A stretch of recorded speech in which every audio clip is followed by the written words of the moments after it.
الحمد لله رب العالمين الرحمن الرحيم مالك يوم الدين إياك نعبد وإياك نستعين إهدنا الصراط المستقيم صراط الذين أنعمت عليهم غير المغضوب عليهم ولا الضالين ربنا أتم لنا نورنا وكفر عنا سيئاتنا وتوفنا مع الأبرار ربنا آتنا ما وعدتنا على رسلك ولا تخزنا يوم القيامة إنك لا تفلح الميعاد ربنا آتنا في الدنيا حسنة وفي الآخرة حسنة وقنا عذاب النار سبحان ربك رب العزة عما يصفون وسلام على المرسلين والحمد لله رب العالمين آمين يا الله. Amen. Shukran, Imam Jallo. Bishop, you have the floor, please. Thank you, Chairman. Lord, have mercy. Lord, have mercy. We ask that your mercy will descend mightily upon the whole face of the earth, upon all humankind throughout the whole world. We pray, Lord, that your mercy will so order the life and relationship of person to person, organization to organization, business to business. We pray that your mercy will be the order and the rule and the act of the activities of all humankind throughout the world. We ask that those whom you have given the positions of authority, that those positions of authority will be used with compassion, with mercy, and with love, so that none will be hurt along the line. As we continue to hear revelations in the TRRC, hearts are breaking. We ask that these hearts that are broken will be mended, and a solution will be found that will be suitable. And we continue to pray that the witnesses that come here will speak boldly the truth, and the commission will have the discerning spirit to discern between truth and falsehood. And at the end of the day, we pray that by your grace, things will be ordered in the right direction for the good and for the betterment of the people of this land. This we ask through Christ our Lord. Amen. Amen. Thank you very much, Bishop Diko. Council, I believe we are continuing with our theme on the prisons. If that is the case and the witness is ready, please proceed. Good morning, Mr. Chairman, commissioners, and members of the audience. Indeed, we are still proceeding with the theme of the institutional hearing on the prison service. Sagar Thomas Jahate would read the next witness. Thank you very much. I always manage to mangle my apologies. That's okay, sir. I'm used to it by now. Good morning, Mr. Chairman. Good morning, commissioners and everyone. The witness is at the witness room. Mr. Usher, kindly get him. Thank you.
I, Ebrima B. Njie, Man Ebrima B. Njie. Man Ebrima B. Njie. do swear that maa ngi waat ne. maa ngi waat ne. I'll speak the truth, dinaa wax dëgga. dinaa wax dëgg. the whole truth, dëgga bi yëpp. dëgg bi yëpp.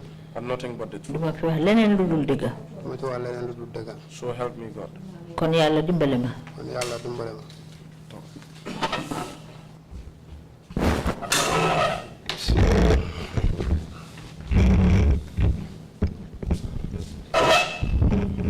Good morning, Mr. Njie. Mr. Njie maa ngi la nuyu. fay naa la. We met briefly yesterday, and as you know, my name is Sagar, and I will be leading your questioning this morning. Gise woon nañ démba xam nga ne suma tur mooy Sagar te man maay ki nga xam ne maa la gunge ci waxtaan wi ñu def ci suba si. Okay. I would just like you to assume a very comfortable sitting position. You can lean back on your seat. Bugga naa nga toog toogaay bu jekka mu ngaa xëcc toogu bi nga mun a wéeru bu baax. Okay. We wouldn't like you to strain yourself whilst you're speaking. ndax bëgguma nga yóotu torop bu fekkee ne yaa ngi wax. I have gone through some of the rules that we have here at the TRRC with you. bi ma waxtaana yow nag wax naa la yi nga xam ne mooy sarta yi ñoo jëfee fii ci TRRC. And one of the main ones is just to take very brief statements because of the interpretation that's going on in the background. benn ci yooyu bokk na ci pour nag kàddu yi nga wax nga di ko gàttal ndax ñi nga xam ne ñoo def làppatoo bi fii ñu mun koo làppatoo. However, the overriding one is the fact that you must tell the truth to this commission. li ci gën a am solo nag mooy commission bi lépp loo fee wax dafa war a doon dëgga. Because apart from the fact that the commission is about truth seeking, you have an obligation, a legal one, to speak the truth. lu emut rek ne commission bi fii dëgg la ñu ut ci wàlli luwaay tamit da nga war a wax lépp loo xam ne dëgg la fii nii. I would also like to remind you that it is a criminal offense to lie before the commission. di la fàttali nag ne commission bi boo fi waxee lu nekkul dëgg bon dafa mel ne yàq nga luwaa. Your testimony this morning will mainly focus on tey nag li nga xam ne moom lañ fas yéene waxtaanee mooy li ma laa limal si ni.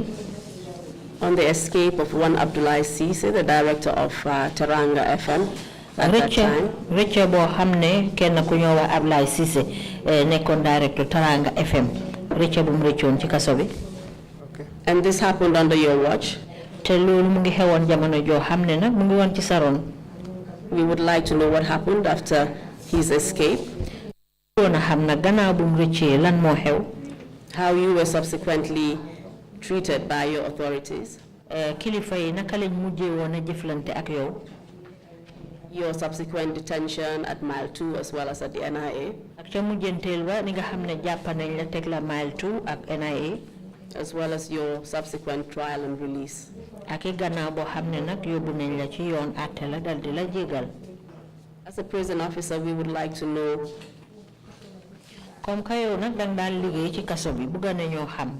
the general conditions of detention there. From your perspective as a prison officer as well as a prisoner, which you later became.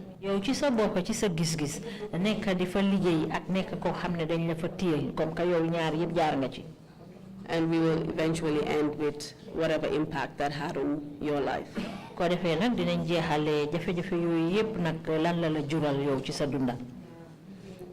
If you are ready to proceed, we will start. I'm ready. What are your full names? Ebrima B. Njie. My name is Ebrima B. Njie. Where do you currently reside? Wildum. What is your occupation? Farmer. Now I am a farmer. Did you have any previous occupation before that?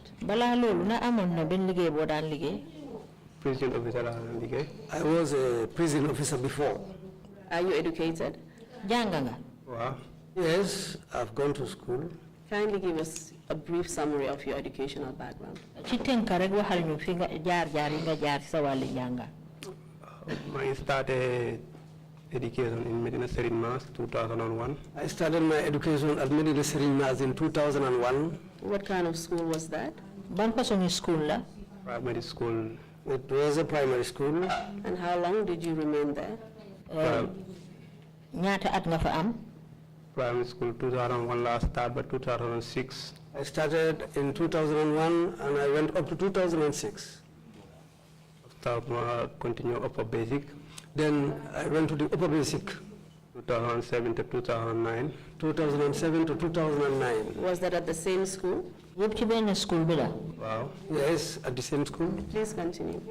After my proceed to Muslim high school. From there, I went to Muslim high school. 2010 to 2012. 2010 to 2012. After my graduate. And after that, I graduated. And when you graduated in 2012, did you do anything? Ba nga graduated 2012. Lam na daal loo doon def. After that, I dellu suñ dëkk ma dem def bay. After that, I went back home and I went on farming. 2013 la. That was in 2013. Foofu laa nekk up to 2014. That's where I was until 2014. Tama dégg prison recruitment. Then I heard about the prison recruitment which was about to take place. After I submit my documents. Then I came and decided to submit my documents. And what motivated you to join the prison service? Lan moo tax nga bëgg a jël liggéey prison? Dama bëgg a ñëw serve my country. I wanted to come and serve my country. So what happened after that? Lan moo xew nag gannaaw loolu? After I ñëw ma dugal suma documents. When I came, I decided to submit my documents. After ñu dem BFT. Then we went for a BFT. Kindly tell us what BFT means. Lan mooy BFT? Physical training. That was the physical training. Was that the basic physical fitness training? The fitness training. Yeah, that's the basic fitness training. And what kind of other training did you go through? After the medical checkup. Then I did the medical checkup. After we did examination. After that, we did the examination. What was the examination based on? Exam la woon. Exam bi mu ngi mel ni ku nekk ban skill nga lifi ndax mun ngaa binda letter o am nga any métier loolu la nekk di laaj. Well, the exam was, they will ask you, what kind of skills are you good in, what can you do? Or what level of education do you have? Did you receive any training on your duties as a prisoner? Am na dara loo xam ne jàngal nañ la ko ci li war a nekk As sa a prison liggéey. officer, my apologies. Li war a nekk sa liggéey ci prison bi foofu. After boobu then starting training. After that, we started the training. Train bi jël 9 months. We trained for 9 months. At mile 2. At mile 2. What kind of training did you undergo? Ban façon training nga def? We started full drill. We started with foot drill. After arm drill. Then we went to the arms drill.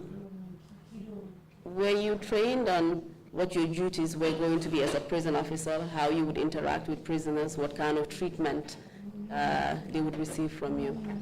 Jàngaloon nañ la fa naka ngaa jëflante ak ñiñ tëj ci kaso bi naka ngaa defante ñoom naka ngaa waxee ñoom ak noo leen di nekkee. Ci train daal mooy yu bëri full drill lañ leen njëkkee. The training, most of it, we started with the foot drill. Mr. Njie, just kindly answer my question. Okay. Did you receive that kind of training that I just mentioned? Li ma la laaj nii ndax am ngeen façon ngi njàng boobu balaa ngeen a door liggéey bi. Waaw dañ dee am lool. Yes, we go through that too. And kindly tell us what kind of training you received in that aspect. Waaw wax ñu nag lan leen la jàngal ci anam yooyu ni ngeen a jëflante ak ñiñ tëj ci kaso bi. Dañ lay jàngal nooy mun a demee ak nit ndax su ñëwee soroon nan nga ko traité. They teach you, well, if somebody is placed under your care, how are you going to treat that person? How are you going to go along with that person? Were you trained on human rights?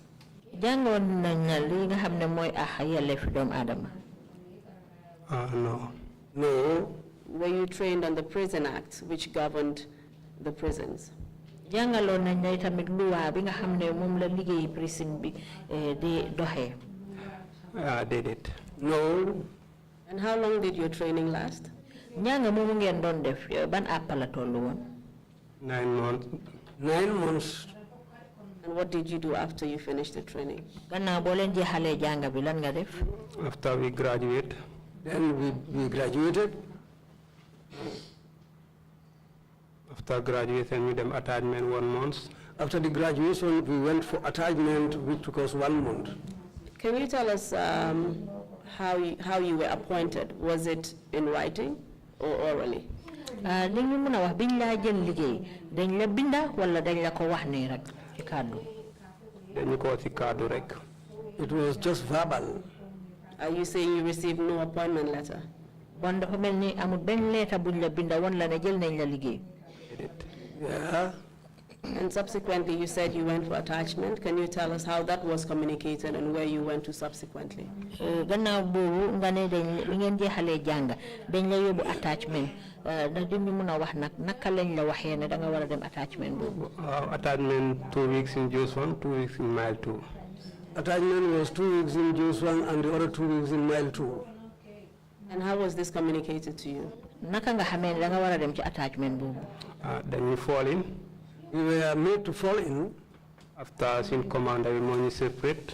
And our commander came and separated us.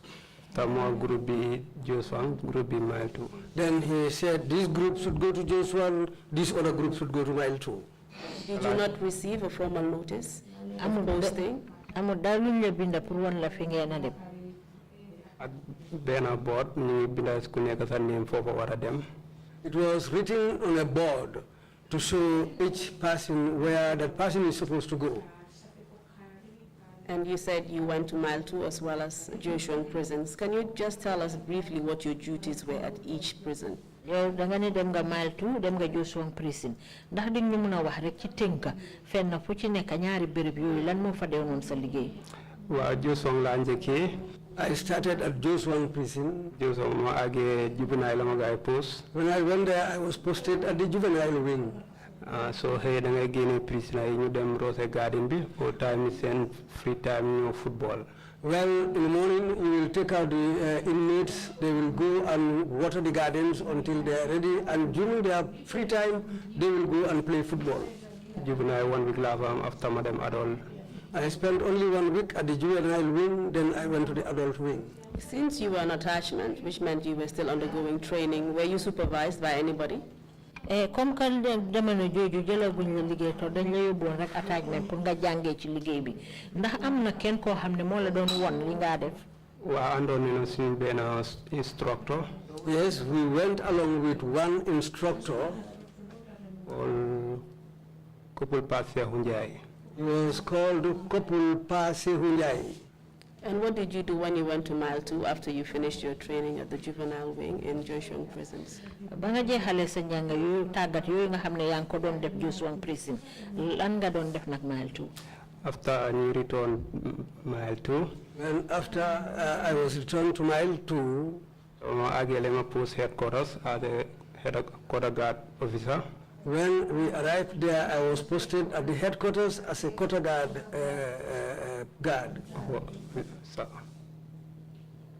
And at this time, where was the headquarters located? Headquarters bi nga wax ni mooy kër gu mag gi fan la nekkoon? Mu ngi nekk Mile 2. It's at Mile 2. Was it at the Mile 2 prisons or was it in a separate building? Ci biir Mile 2 prison bi la nekkoon ndax dafa beddee ko woon? Non moom dafa separate mu ngi nekk gannaaw yoon bi. It was a separate building which was on the other side of the road. And that is the new headquarters as we know it. Boobu mooy bu ees bi comme niñ ko xamee rek. Wow. Yes. Kindly tell us what your duties were there. Di ñu mën a wax lan mooy doon fa sa liggéey foofu. Waaw foofu si bunta bi nga day nekk. Yes, there you have to be at the main gate. Ngay nekk si DG ñëwee nga openal ko mu dugga.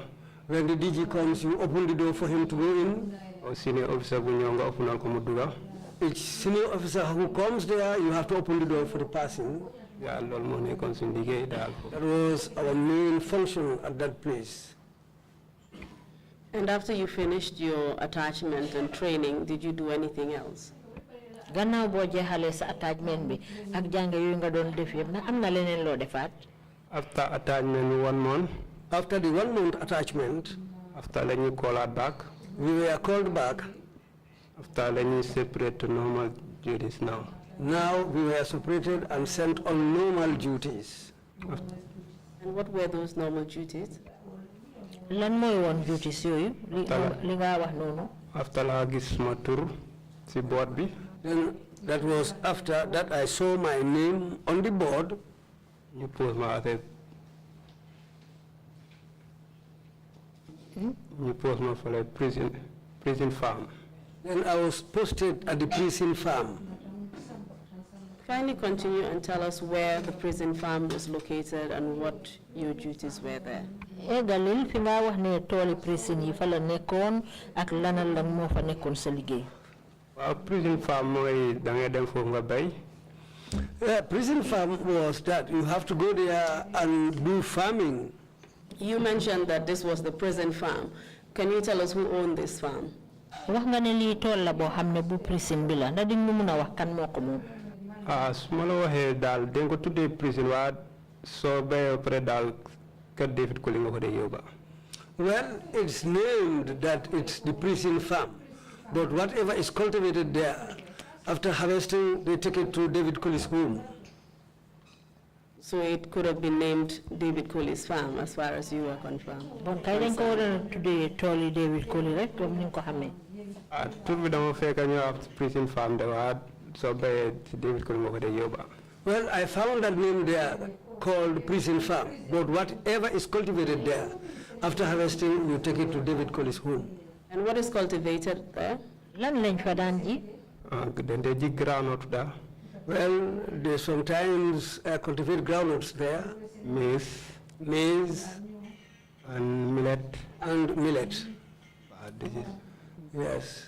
And when it was time for harvest, can you tell us the amount or the quantity of the harvest you were able to gather? Léegi nag bu mbéyteef yooyu yëpp ñoree ba pare bañ góob ko di ñu mën a wax naka la daan toll. Waaw gerte gi daf daan toll 6 bags. The groundnut sometimes goes up to 6 bags. Mboq bi daf dee mën a dem ba 5 bags. The maize you can sometimes get 5 bags. Waaw millet bi moom baaxutoon ndax nag yi ñoo ko yaaxoon. The millet was not good because it was destroyed by the cattle. After all, then they collect. And that also is collected. After motor, they put them on board a vehicle. You go site David Colley. And take it to David Colley's place. At Yundum. At Yundum. You mentioned that you were taken there together with other recruits like yourself. How many of you went there? Ngane yow dañ la fa yóbbuwoon yow yaa say yeneen naataango ndax di ñu mën a wax ñaata lañ. Waaw suñu badge bi mu ngi nekk 10 people. Our badge was 10 people. After I find for another private officer, 3 in numbers. Then we found 3 other private officers there. And those were prison officers? Yeah. Te ñoom tam ñu ngay liggéey foofu ci kaso bi. Wow, yeah. Did you have someone supervising, like a chief officer there?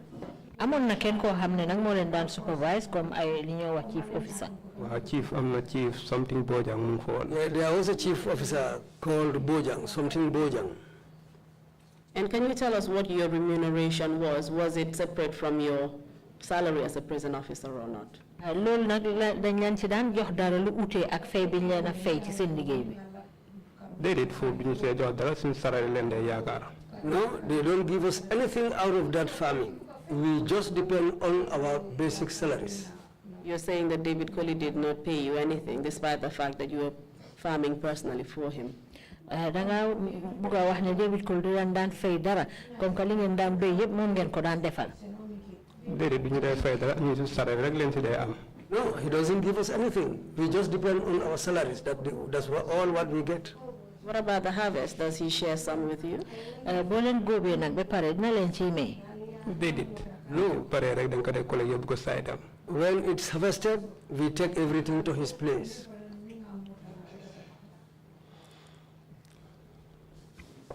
Did you have a choice or not as to whether you would be employed there? Ndax amoon nga nag yoon boo xam ne di nga war a nangu ndax dañ la fa war a jël wala duñ la fa jël liggéey. For choice amul fa di. Nobody has choice there. Ndax da nga fa fekk senior officer.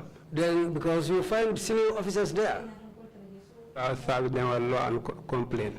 Obey and complain. And the rule there is obey and complain. So what you're saying was that it was a direct order from your superiors? Bon ni nga bëgg wax mooy ne daal ndigal la boo xam ne rek mu ngi bàyyeekoo ci ñi la féete kaw. Wow, yes. Would you consider that as forced labor? Loolu di nga ko jàppee ne dañ la forcer ci liggéey bi.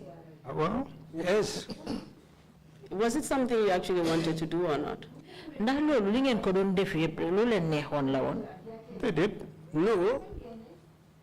Did you expect that as a prison officer you would be going to farm on David Colley's farm? Ndax sentu woon nga ne yow ngay liggéey ci kaso bi dinañ la war a ebal ngay dem di béy ci tooli David Colley. They did send to me. No, I didn't expect that. And how long did you spend there?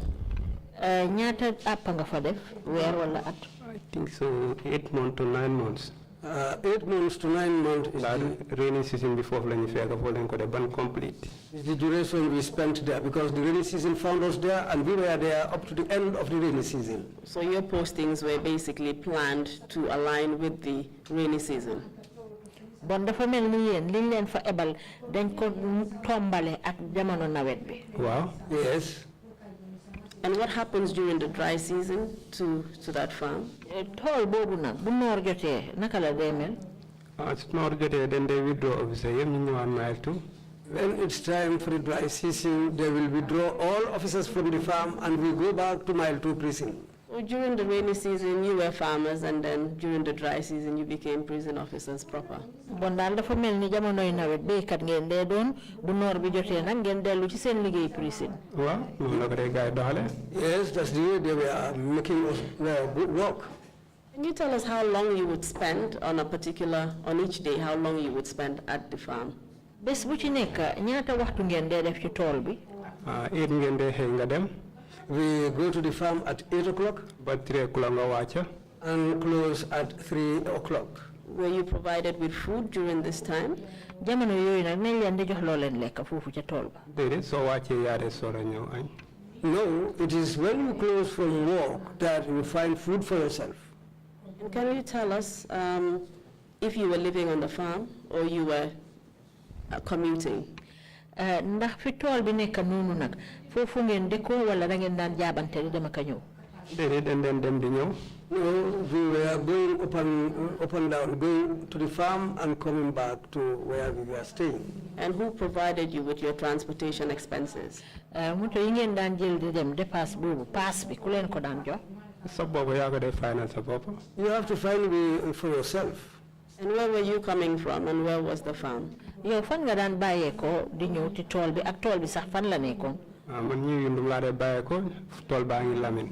I used to live in New Yundum and the farm was at Lameng. Can you just give us an estimate of the expenses you would incur on food and transportation and all of that during this time? Jamono ji nga xam ne nag yéen a ngi béy ci tool boobu noonu ndax di ñu mun a waxal ci xayma li nga xam ne yëpp moom nga daan dépasse ci paas ak ci li nga lekk. Kindly tell us what it was on a daily basis. Bés bu ci nekk daal dépasse bi naka la daan toll. Every day da nga fay dem ak ñëw ta foofu 10 nga day fay ak sa ndéewoo ay so Every day daal da nga lekk almost roughly $50.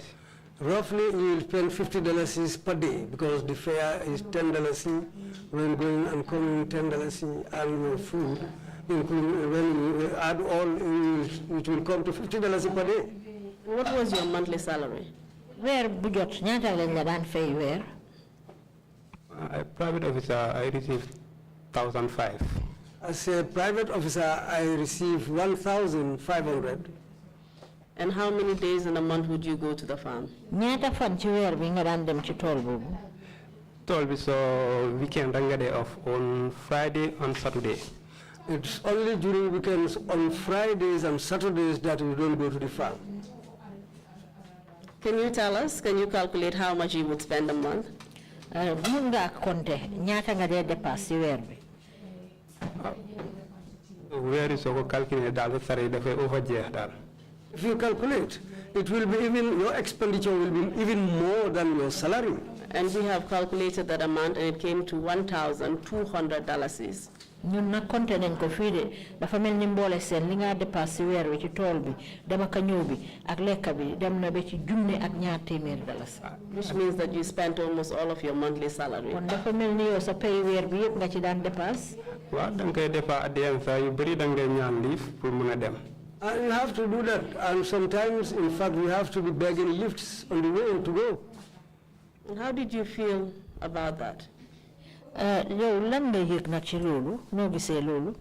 ndax fiyaawut ndax da ngay sonn every day da ngay si taw sax da nga war a dem. Well, that's not fair, because you feel tired every day. Even if it is raining, you have to go. And you told us about the number of people who were on the farm. Were they about 10? wax nga ñu limi nit ñi nga xam ne ñoo daan nekk ci tool bi tollu nañ ci fukki nit. I think class bi mu ngi 10 people. Well, our class was 10 people. ak finding for 3 private officers. We found 3 private officers there also. Chief Mufa. And the chief also was there. And a sergeant. And a sergeant. Yeah, That's about 15 people I've calculated. Bon li ma compté mel na ni yéen fukki nit a juróom la. Yeah. Yeah. Okay. Kindly tell us what happened after you finished with the farm, where you relocated back to Mile 2. léegi wax ñu nag gannaaw boo leen paree ci tool boobu ndax dañ leen delloowaat ci Mile 2. waaw after rainy season si jeexee da nga delluwaat. Yes. After the end of the rainy season, you go back. And what happened when you went back? lan moo dee xew nag boo delloo. So again, da ngay continue on the normal duties. When you go back Mile 2, you continue on the normal duties. What were these normal duties? lan mooy woon duties yooyu nga wax ni. dañ lay yóbba sip nga dem yenn saa yi nga nekk main sip oo ñu yóbbal si sip bi boo xam ne afternoon or morning or night. Sometimes you work in the main shift.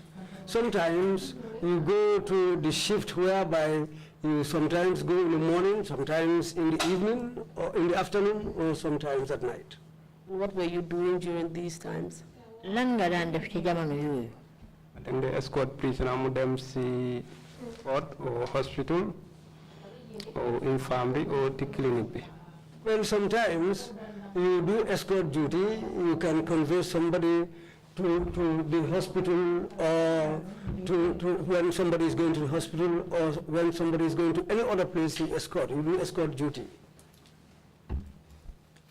And were you posted anywhere else after this? gannaaw foofu nag am na feneen fu ñu la yóbbuwaat pour nga liggéey fa. waaw foofu laa nekk ba on the 18th of May. Yes, that's where I was till 18th of May. What year? ban at. 2016. 2016. After benn day laa ñëw night duties. Then there was one day when I came for night duties. After Chief Kalilu moo nekk si chief At main yard. At that time, it was Chief Kalilu who was responsible for the main yard. Kooku moo ma oo. He called me. ma ñëw. I came. mu ne ma da ngay dem si hospital with duties. He told me we are going to the hospital for duties. Yeah, naa la am na prisoner bu fa tëdd ay remand prisoner. Then there is one remand prisoner who has been admitted there. That's where you are going. At private block room number 9. At the private block room number 9. Who was this prisoner? kan moo woon prisoner boobu. Abdoulaye Cissé. Abdoulaye Cissé. And who was Ablaye Cissé? kuy Ablaye Cissé mi. He was a former manager of Tranga FM. He was the former manager of Tranga FM. And can you tell us what his circumstances were, if you know? di nga mën a wax moom ci yan anam la nekkoon su dee xam nga ko lu ko waraloon. Daata question bi dégguma la. moom Ablaye Cissé moom nga wax ne ñu ngi ko téye woon remind lan mooy woon sabab bi. Dafa am problem with president, I think so. I think he had a problem with the president. Kindly tell us what happened after you were posted. bañ la fa yóbboo nag wax ñu lan a xew gannaaw loolu. After leen ma fa yóbba. It was after that I went to the hospital. Boobu chief daf ma wax ne demal foofu naa fa send a senior man koo xam ne yaa ngi ma fay nekk. When chief told me to go there, he said he will also send a senior man to come there so that the two of us will be there. After la génn si main yard dem si bunta bi ma collect suma bag bi. Then that was the time when I left the main yard. I went to the gate and collected my bag. After I tried leave them to hospital. Then I tried to get a lift and I went to the hospital. After mama agela talk. When I arrived there, I sat down. Some minute. After some minutes, after la gis ben officer mu dugasi. That was the time when I saw one officer who came in. We trained together. We did our training together. And then private officer as a junior officer. He was also a private officer, a junior one. After la then I asked him, that chief easy. Are you the one that chief sent to come here? After he said yes. Chief I said, I told him that, well, chief didn't tell me this. If the senior man sent he told me that he was going to send one senior man who will be coming here. At the end, which sent private officer Kumandiman. Then afterwards, he sent a private officer, somebody just like me. Okay, now let's dal. And I said to him, okay, now what we are going to do. That's in refuse Ben Nadun take over. Lan?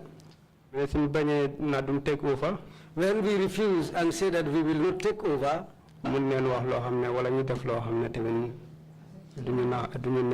they can tell us something, or they can even do something to us which will not be pleasant. And why did you say these things to him? Why were you talking about the fact that no senior man was posted there with you? ko don wakadu yo bi nga tawat ne amul keneen ko xamne mo la jitu ca ko xamne mom lañ fa indi da service dun xam moy dal soy post a junior officer dafa wara and ak senior man. Well, the service that we are aware of is if you post a junior at a place, he should be there with one senior person. And at that time, how long had you been in the service? Jamono jojo ñaata at nga def ci liggéey bi? That 1 year, some months. It was just after 1 year, some months. So you were indeed very junior at the time. Bon bo dal sama xama ngi soufé won jamono bobu. Wow, tamant at my prison farm la ho def. Yes, because even after enrolling, I spent all the time at the prison farm. Did you have any such experience of guarding a prisoner who was at the hospital? Ndax amon nga ben xam-xam ci garde ko xamne ñu ko tecc ci kasso bi. Was my first time. No, that was my first time. You were saying that this was a high-profile case because this man basically had an issue with the president of the Gambia at the time. Yeah, and wax ne ki mbiram dal du mbir mi tuuti de comme que mom jafé-jafé mi yeb mu ko amone ak president réew mi jamono jooje. Wow. Yes. Tell us what happened after both of you were posted. Did you tell us the name of the officer you were posted with? Wax nga ñu turi ki nga xamne dañ ko fa indi won pour yeen ñaar ngeen nekk fa. Idrissa Manga. His name is Idrissa Manga. Carry on. After when take over, fake over Ben senior man at Symbiana class. That was the time when we took over. We found one senior man there and somebody who was our class. Named by Alin Njie. By the name of Alin Njie. Fake over on duties. We found him there on duty. After. So therefore, as you're saying, there was already a senior man and a junior man who were guarding him, and you took over from them. So therefore, it was abnormal procedure for 2 junior men to be guarding. Dafa melni yow ci sa wax dal moy kenn ko xamne ci kilifa yi la tuti ak keneen ku suufé ñoom ngeen jël ci ñoom ba ngeen fa démé ñoom ñoo wacce yeen ngeen éeg te yeen ñaar ñi éeg yeen ñaar ñu suufé la bon loolu dal mo la ci jaaxal. Yes, that's what worried me. Yes, no, what the question was, that was not normal procedure, not that it worried him. Bon dafa melni loolu dang ko gisé ne dal jaaduwut. Waaw jaaduwut fiawut. No, it was not fair. Tell us what happened after you took up the positions that you were asked to. Légui nak wax ñu lana xew gannaaw loolu. After len take over 10 o'clock. It was after that we took over from them at 10 o'clock. Night or morning? Suba la wala guddi? Guddi. It was at night. After then take over 10 o'clock. We took over from them at 10 o'clock. And then for around 12. We were there till around 12. After chief officer Kalilu Sane That was at the time when Chief Officer Kalilu Sane, mu knock mu enter. he knocked the door and came in. After ba ñëwee mu toog ñu greeting ko mu toog. When he came in, we exchanged greetings and he sat down. After mu waxtaan ak prisoner bi. Then he talked, well, he chatted with the prisoner. After la génnee $100. It was after that he took out $100. After dama yónni na ma dama jëndal bread seen dinner. He told me to go and buy bread for our dinner. Man boobu laa kole xaale bi ma wàcc ci suuf. I took the money from him and I went downstairs. After later la sent suma junior officer bu nekk foofu na ko demal fetch water balaa kii ñëw. Then after I left, he also sent the junior officer there, the man I left there, for him to go and fetch water before my return. Tala ñëw fekk junior officer bi génn na Idrissa. When I came back, I discovered that the junior officer was not in Idrissa. So at that point, Chief Kalula Sane had sent you and your junior officer out of the room, so he was the only one remaining with the prisoner. Bon dafa melni Chief Kalilu momu dafa lay yoni yow yak sa benen morom bi nga xamne yena fa nekkon legi mu melni mom rek mo fa dess ak prisoner bi ci fofu waaw mom rek mo fa dess mo prisoner ba. Yeah, he was the only one remaining there with the prisoner. And would you happen to know what kind of conversation you had with him in your absence? Mënon nga xam lan lañ doon waxtane yow bang fa joggé. Déedéet man duma ko mëna xam. No, I will not be able to know what they discussed in my absence. What happened when you came back? Lana xew nak bi nga delu ci After ba ma ñëwé la ko nako bread baa ngi ni. When I came back, I said, "That's the bread here." After time bo mu ñëw mi board back. And he was having a haversack on his back. Tala génné ben crate of Don Simon. He took out a crate of Don Simon. Tala wana dañu ko jox na use leen ko ak seen bread bi.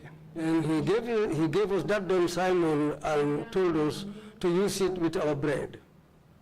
And can you tell us the circumstances surrounding Chief Kalilu Sane coming, giving you $100 to buy bread, taking out a crate of Don Simon? Was this normal for your senior officers to be, treating you in such a luxurious way? Officer Kalilu Sane lim def nonu bes bobu ñew jox len xaliss ne len jëndi mburu génné carton ni Don Simon ne len ngeen naan ko ak seen mburu mi ngeen lekk ndax lolu dinay faral di am pour seen kilifa di len defal lolu bi am nga ko mo la fa sen tamit. Well, maybe it was because he posted us there. My question was, has this happened before? When you were posted at the main gate at mile 2, did he normally come and give you $100 here and Don Simon juice? Lema laajte lolu moy ndax daan na am jamono ji nga xamé né ñu la postoon ci bunta ba fa nga doon liggéey ndax daan na ñëw fofu di leen jox mburu ak ay Don Simon. Déedéet. No. So it was not the normal thing that would happen? Bon dafa melni du daan faral di am. Déedéet. No. Were you suspicious at all, or how did you feel about what he was doing? Bim la joxé lolu amulo dara lo ci xalaat ndax lo yegon dal. Ndax mo nekk suñu chief officer am na maybe suma xel duñ jàpp daal mooy duñu def lu bon. Well, as far as he was our chief officer, I didn't think that he will do anything bad or harmful to us. Tell us what happened after he gave you the Don Simon juice. It was at that time he gave us that Don Simon. After we talked some while, he sat down there for a while. He said he was going back to mile 2 because there was a job he was supposed to do. Was the Don Simon juice open or closed when he gave it to you? Don Simon bobu dafa ubbe ko won wala mu ngi teju bi mu len ko jox? No, mu closed one. It was closed. And you opened it? Yow ya ko ubbe. Wa ñu ñoko ubbe. Yes, we opened it. Carry on. After bobu len ko use some bread bi. We used it with our bread, we ate it up, we drank it with our bread. After one call is you get something that is wrong. It was after eating that and drinking the Don Simon, it was after that time that we felt that something is not all right, something is wrong. You feel being somewhat dizzy, your body is heavy. It was after that we all slept. Carry on. After both We were there. after lun mujhe yek dal moy bena jigen bo xamne mom ñu nekkon number 10 ak yaayam mom lañ ci admit. Well, it was after that a woman who was admitted at number 10 with her mother, she came and knocked our door. That was the time we suddenly woke up. It was that time when we woke up, we didn't see the prisoner around anymore. Can you tell us the approximate time that was? Around 12 to 1 dal. It was around 12 to 1 at night. And at what time were you able to eat the dinner and the drink that you were given? Ban waxtu ngeen lekk mburu moomu nag ak naan biñ leen joxoon? Chief Kalilu mu fa ñëw 12. Chief Kalilu came there around 12 at night. So when you woke up, you said the prisoner was gone. Yow nga ne bi nga eewoo da ngeen gis ne prisoner bi dem na? Waaw after ban jógee lañ gis planter bi mu ngi open. It was when we woke up that we saw the window open. Ndax planter bi ku xam private block. The window, anyone who knows that private block, am na pipe bu daw pipe boo xam ne dafay mën a dem join ci beneen window bu nekk on number 10. Because there was a pipe which started from just below that window, which went up to the window at number 10. Ndax foofu la prisoner bi use mu open another window bu nekk foofu la wàcc ci. That was the pipe the prisoner used to be able to reach the other pipe, the window at number 10, and open it. Can you just explain the manner of this pipe? I'm unable to understand how he could use the pipe to get access to another room's window to escape. Dingi muna waxal pipe bi nga wax ni naka la mel na mënuma xam naka la jëfooyee pipe pour dem ci beneen palanteer boo xam ne fa la rëcci. Pipe bi xam nga toole dafa nekk ci biir lifin bi. Toilet the pipe bu rëy la nii daf day mën a daw mu dem join another toilet bu nekk ci another room. It was a big pipe which started from the room where we were, which went and joined another pipe at the number 10 room. So it was so big that a human being could basically step on it and walk on it and go across. Bon pipe bu rëy la woon nga xam ne nit mën na ci déggaat dox ci jàll feneen. Wow. Yes. And you said the window was also open. Nga ne palanteer bi tam nga ubbeeku woon. Palanteer tamit open. Yes. Did you receive any other information about the escape? Am na yenn xibaar yoo jotaat ci biir rëcca boobu. Loolu lañu jigéen bi wax at the end foofu la use buntam bi mu rëcca mu wàcce daw. That's what the lady told us, because it was the lady who told us that the man came and opened their door and went out and ran away. And through all of this, you were sleeping? Te jamono boobu yëpp yaa nga nelaw. Wow. Yes. Carry on and tell us what happened after that. Egalil wax ñu lu xew. Ta boobu leen wake up leen daw ñu ñëw ci suuf teen. That was the time when we also rushed downstairs.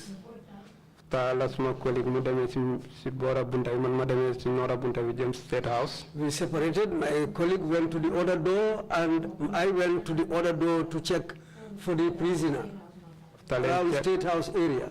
After leen check. We checked. After leen ñëw now léegi neen call Mile 2. Then when we were unable to locate him, then we decided to call Mile 2. Okay, before you decided to call Mile 2, just tell me how you and your colleague felt at that moment, knowing that you were guarding somebody who had a problem with President Jammeh and you were sent to watch that person. Wax ñu balaa ñoo dem ci mbiri Mile 2 yow yaa sa naataango boobu bi ngeen eewoo ngeen gis ne ki ngeen doon garde rëcca na lan ngeen yëg gannaaw boo xamee ne kooka ngeen doon garde de moom jafe-jafeem yëpp mu ngi ko am ak président réew mi Yaya Jammeh. Tu njëkk a yëg mooy panic. Well, what we first felt was panic. Ndax am naa maybe lu nekk ci kanam du easy. Because I realized that whatever lay ahead of us will not be something easy. Yes. And what did you think would lay ahead of you? Lan nga fogoon ne nag mooy nekk seen kanam. Dinañu detain, dinañu yóbbu NIA, dinañu yóbbu different place. What I expected was that we will be detained and we will be taken to the NIA and even to other places. Okay, kindly tell us what happened after that. After Boblen decided we call Mile 2. It was that time that we decided to call Mile 2. After then call Gate Lodge. We called the Gate Lodge. After then Couple Fofana. Then we were able to reach Couple Fofana. After then got your information. We gave him the information. After Couple we inform Chief. Couple said, okay, let's wait. He will go inside and inform the chief. Which chief is that? One chief lawn. Chief Kalilu Sane. Chief Kalilu Sane. And what happened after that? After that, Chief Kalilu Sane moved on the Kanyo. After that, it was Chief Kalilu Sane who first came there. After when you my colleague Lagis. When he came, he saw my colleague. Time on another side to check. Because at that time I was on another side checking. My colleague explained. My colleague explained to him. After okay, check Mile to find another officer. Then he told my colleague that, okay, you can stay here, both of you. I will go back to Mile 2 and check and see another officer. And how soon did Chief Sane come when you called him? Bingen call Chief Sane. Ban dir la ko jël mu exi. Less than 10 minutes. He arrived there less than 10 minutes. And do you know where he was coming from? Xam nga fu mbaye ko won. Mile 2 la jege ko. What he told us was that he came from Mile 2. And this was pretty quick, wouldn't you agree? Fukki waxtu fukki minute yoy gaaw na de fogolo ko. Wa gaaw na kay. It was very quick. Looks like he was expecting you to call. Bon dafa melni dal mu ngi don sentu de pour ngeen oko. Well, yes. And can you tell us his reaction when he came? You said you were not there. Did you meet him there at some point? Bam ñëwé nga ne fekkul la fa way ndax gannaaw gi yow fekk nga ko fa. No, I didn't meet him there. What information did you receive from your colleague about how his reaction was to this whole escape episode? Sa naataango bi ndax moom jot na laa wax ba ci Kalilu ñëwee naka la manière am meloon daal ci mbiru rëcc bii nii. Mo ban accès daf na ko wone yeen nekalen fi di check man dina dem ma find another officer and check another side. What he told my colleague was that stay here and check. I will go and find another officer who will be checking other areas. Did he seem surprised at all? Bi mu ñëwee nuru na ne ku bettu la ndax. They did. No. So tell us what happened after he left. Wax ñu nag lana xew gannaaw bu mu demee. Ban demee ñun foofu la nekk di check ba around 4. When he left, we stayed there checking around until around 4. Is that in the afternoon? Loolu ci bëccëg la. Déedéet ci guddi. At night. In the morning, 4 a.m. Suba teel. Waaw suba teel. Yes, early in the morning. Foofu leen fa nekk almost to 4 to 5 daal. We were there till 4 to 5. After leen decide na léegi daal léegi mënuñ ko gis daal. That was the time we decided that, well, we cannot see him. Léegi neen dox daal ñu xeet jëm Mile 2. Now let's walk and go back to Mile 2. Mun naa am dinañ dajee gaay ndax xam naa anytime dinañ ñu arrest. It might be possible that we will meet up with them because we were expecting to be arrested. Why were you expecting to be arrested? Lan tax ngay doon séntu ne dinañ leen arrest. Ndax xam naa ne dinañ ñu arrest daal. Well, I knew that we were going to be arrested. Was this an offense under the Prisons Act? Ndax loolu da ngeen yàqal loi ci wàllu prison bi. Prison daal ku escape as a prison officer dana de living. So it was an offense? At the prison, any prison officer, if an inmate escapes, well, that's what we will expect. Waaw ci xalaat loolu lañ ko gisee. Yeah, that's how we saw it. Carry on. As you walked towards Mile 2, what happened? Galil bi nga dox nag jëm jublu ji Mile 2 lana xew. After then dox ba almost to Gambia High. We walked until we were almost close to Gambia High School. After then seen moto mu jege Mile 2 di ñëw. Then we saw a vehicle coming towards us from Mile 2. After then xam na ñi suñu officer yi la. Then we knew that these people are our officers. Chief Kalilu Sane mu leen jiite. And they were led by Chief Kalilu Sane. Leen agsi foofu la ñu arrêté. And when they reached, when we met, that's where they arrested us. Foofu la ñu dugalee ci moto bi daal handcuff ñi. That's where they made us board the vehicle and we were handcuffed. And we were taken to Joshua. And what happened when you were taken to Joshua? Reception When we reached Joshua, he took us to the reception and parked us there. Do you mean you were detained? Yes. Continue and tell us what happened after that.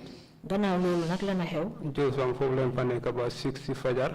We were at Joshua until 6 in the early hours of the morning. After the guy pick out the same people. The same people came back and picked us from there. And that is Chief Sane and his group. Wow. Yes. After the new about mile 2. And it was that time we were taken to mile 2. After the new mile 2, you open main gate. When we reached mile 2, they opened the main gate. After then drop, then watcher. Then we alighted from the vehicle. When watcher in the SOS office. When we alighted the vehicle and entered, we went to the SO's office. Where is the SO's office and what is that? Fan moy office SO be approve moy fan. So office so duge mile 2 so rombe men gen mo ngare njeka am. The SO's office is located just after the main gate at mile 2. Just if you go through the main gate, after the main gate is the first office that you reach. That's where you go in and that's where they screen the officers. What do you mean by screening officers? So we have a screening officer. So any officer they search. If you come there, each and every officer is searched in that room. What happened there? When we reached that office, they took our beret, our hats from us. After with our shirts were taken off us. After seeing combat. And our combats were taken. And the belt. And the belt. Mobile phone. Our mobile phones. They were my under bag and And I also had a bag with me which was also taken from me there. And what was the significance of undressing you of your uniform, basically? Lan more waralo lan ñu similien seen uniforme. Them detained more than you see uniform. Well, I knew that we were going to be detained. That's why they stripped us. Were you prison officers at that point? Jamono joju nak yang doon liggéey ci kaso bu. Wow. Yes. Carry on. After four drove you remand. We were taken from there and were taken to remand wing. We were locked at the remand. Morning duties now. We were there until morning duty officers came. Around 8 o'clock. Around 8 in the morning. After some officers guilty. Then it was after that some officers came to pick us up. Then you have a deputy director officer. They took us to the deputy director's office. Who was the deputy director? No deputy director be. Yaya Jaju. Yaya Jaju. What happened in his office? Lana hew office am. After then duga for fake of our senior man bari. When we went in there, we found a lot of other senior officers there. After then the case my colleague Jola. Then they started with my colleague who was speaking in Jola. After 20 months, then he turned to me and started speaking to me in Jola. Then I told him that I cannot speak Jola. Then he asked me, why did you bring a bag?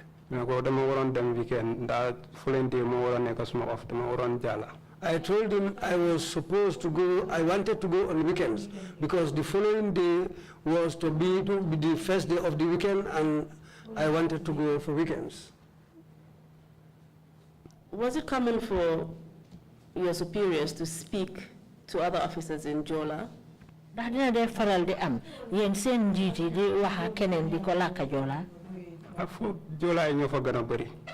that place was, we had more Jola than other tribes. So Jola was the official language in the prison? Well, in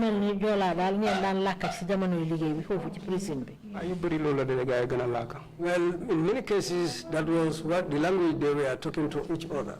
So they were so numerous that automatically Yaya Jaju felt you were a Jola. Bon Jola lakam Jola bi dafa bari won ba nga xamne Yaya Jaju sax yow fogon na ne yow Jola nga. Mu commencé di la lakka Jola. Wa da fogon na Jola la. Yes, he thought that I was also a Jola. Do you look like a Jola? Da nga nuro Jola. Maybe mom gis-gisam lol la ni. Maybe that's what he thought after he looked at me. And what tribe are you? Yow ban lakka nga? Wolof la. I am a Wolof. Were there any issues of tribalism in the prisons, in your view? Prison bi ndax amon na yeen haajal la yo xamne nekkon na ci digante xéeti fofu.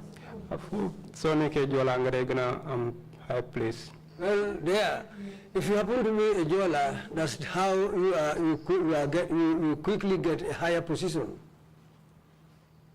Were there any other effects of this kind of tribalism at play there? Mbiri haajaat la digante xéeti ndax amon na yeneen jafe-jafe yo xamne amon na ko fa. Dafay am san da daf bay dem ba adien su lay bëgg pousse yeneen place sax dañ lay seen yow ban xéem nga nekk.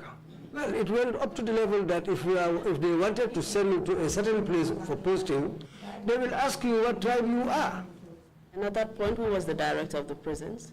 Bobu kan mo won director prisons? David Colley. David Colley. And what tribe was he? Mom ban lakka la? Jola la. He's a Jola. And you've mentioned Yaya Jaju, and he's obviously a Jola too. Wax nga fi Yaya Jaju, xamna mom mi Jola la. Amonte Jola la. Yes, he's also a Jola. What about the other senior officers at the prisons? What tribes were there? Sen yeneen njiit ya nekk fofu ci prison bi ñoom yan xeet lañ? Half gi yëpp Jola leen senior officer ñu bari Jola leen. Half of them were Jola, and most of the senior officers there, in fact, are Jola. Did that make you feel intimidated in any way as somebody from another tribe? Ndax loolu moom yëg na la daal tuutal nañ la comme que yow da nga jóge ci beneen xeet. Waaw. Yes. Right, just kindly continue with your story and tell us what happened after that. Léegi nag eggali nga wax ñu gannaaw boobu lan moo xew. After la toon mu laaj ma li tax nga isi bag. That was the time when he asked me, why did you bring a bag? Dama waroon dem ndax following dafa war a nekk suma off day te dama war a jàll ñëw mi. I told him that I wanted to go on weekends because the following day was my off, and I wanted to go to my home at Nyumi. After that, turn officer my escort, security That was the time when he turned to the officer who brought me and told him, take him to the security wing and lock him up there. And what about your colleague? Where was he? Sa beneen morom bi nag moom fan la nekkoon? Talawa manga nañ ko delloo remind. And they said, let them return Manga to remand. Do you know what the difference in treatment was? Why there was a difference in treatment between you and Manga? Lan moo tax niñ jëflante ak yéen ñaar mu uute yow sa diggante ak Manga moomu? Maybe Manga moom Jola la man nekkuma Jola. Maybe it was that. Manga is a Jola and I'm not a Jola. So you were being discriminated against? Bon mu ngi mel ni xaajaat la ñëw na foofu. Wow. Yes. How long did you remain at confinement? Ñaata appa nga def foofu ci confinement? Na confinement 8 o'clock la ma fa dugal ba 2 o'clock seal ma. I was there from 8 o'clock to 5 o'clock and I was sealed. Benn empty cell foofu la ma gaay dugal. I was taken into one empty cell. And what happened after? La nga xew gannaaw boobu? After foofu laa nekk about 2. I was there till 2. After la ñu ñëw collègue David Colley moo ñu soxla office am. That's the time when they came to collect us and they said David Colley wanted to see us at his office. Ta leen génn ñu cross yoonu dem si headquarters fële. That's the time when we came out, we crossed the main road and went to his office. After ban àggee David Colley dañ àgg bu ñu wax téléphone. When we arrived, David Colley was speaking in a telephone conversation. David Colley sax moom waxuta ñun sax ndax moom dafa call pare rek daf ne toog leen ci salle bi NIA ñu ngi ñëw. In fact, he didn't tell us anything much.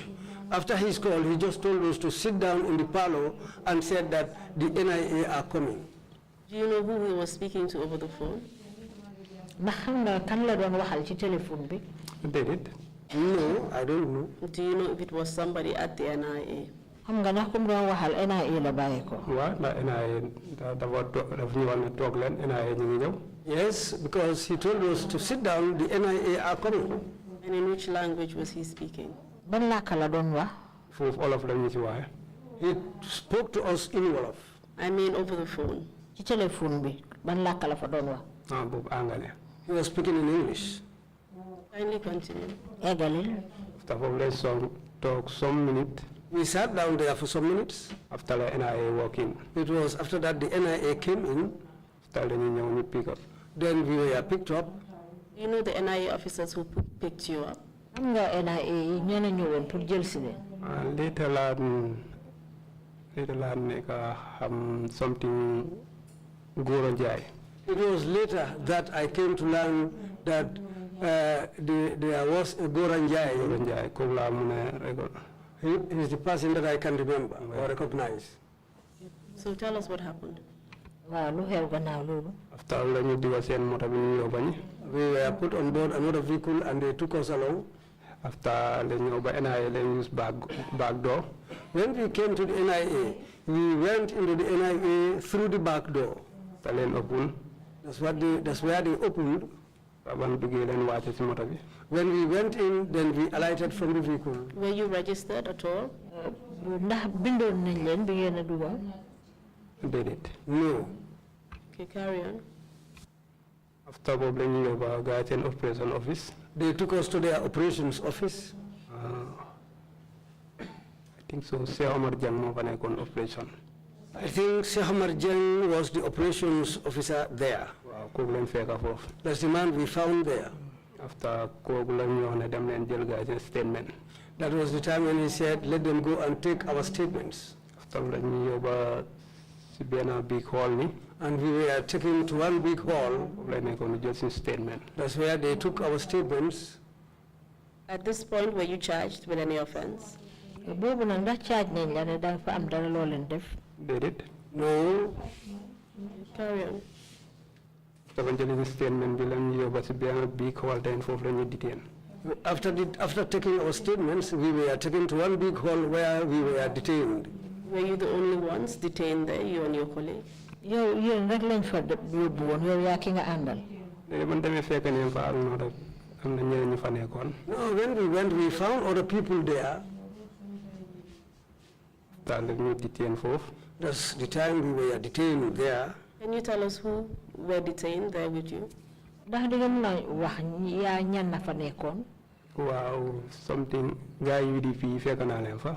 We found the UDP people there. Anyone in particular? kan la ci ñoom. Benn jarbaati lawyer Dabo, Masane Jawla. One niece to lawyer Dabo, Masane Jawla. Ak benn koo xam ne NIA la naan liggéey foofu something Fall. And one man who was once an NIA, something Fall. Mun den fekk naa foofu. We also found him there. Dembo Dabo ten. And Dembo Dabo. Mun den fekk naa foofu ten. We found him there too. And would you happen to know what they were doing there?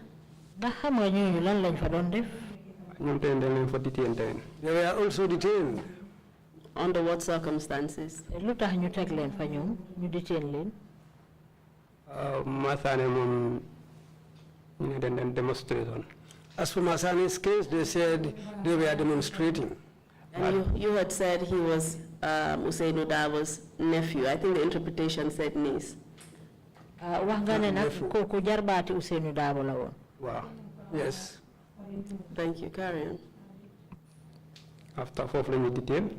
That's where we were detained. No problem.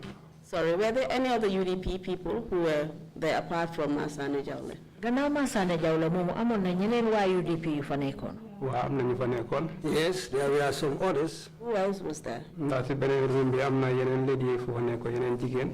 Because in the other room, there were other women in that room. After ma laajte. After ma laajte. Afterwards, I asked. Masane moom woon Nogay Njie and Fatou Camara. Masane told me that there was Nogay Njie and Fatou Camara. And did you get a chance to meet them during your detention there? bañ la fa téye nag jotoon ngaa gisante ak ñooñu. Déedéet ñu fu nekk dama dee tëj foofu doo dee mën a gisante ak ñoom. No, those people where they were was locked. You cannot see them. Do you have any information about how they were treated at NIA, these women? Ndax jotoon nga mëna xam jigéen ñooñu ñoom naka lañ leen téye woon foofu ca NIA naka lañ fa nekkee woon. Waaw dégg naa den dóor. I heard that they were beaten. Ndax dang de mëna toog foofu nga dégg seen yuux yi. Because where we were, you can hear their shouts.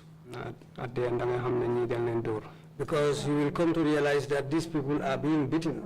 But you said you did not see it, but you heard their screams.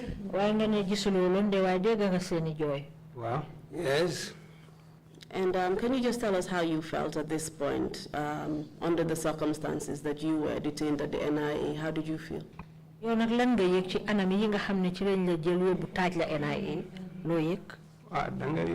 Panic. Well, you will be panicked. Anytime because you always expect that what they did to these other people, they can come at any time and do the same thing to you. You will be there and you will not have a steady mind. Yeah. And during this time, were you able to see anybody, a lawyer, a family member, speak to anyone? Jamono bobu ndax mënon nga wax ak kenn say mbokka wala lawyer wala keneen. Edit ndax fofu wane ka dégg naa sama family den day ñëwaat dina de bañal pour ñu dugal. Yes, I heard that where we were, when we were there, our family members used to come there, but they will not be allowed to see us. So you were detained in Communicado? Bon dafa melni yow dañ la fa tegoon rek ber la. Waaw. Yes.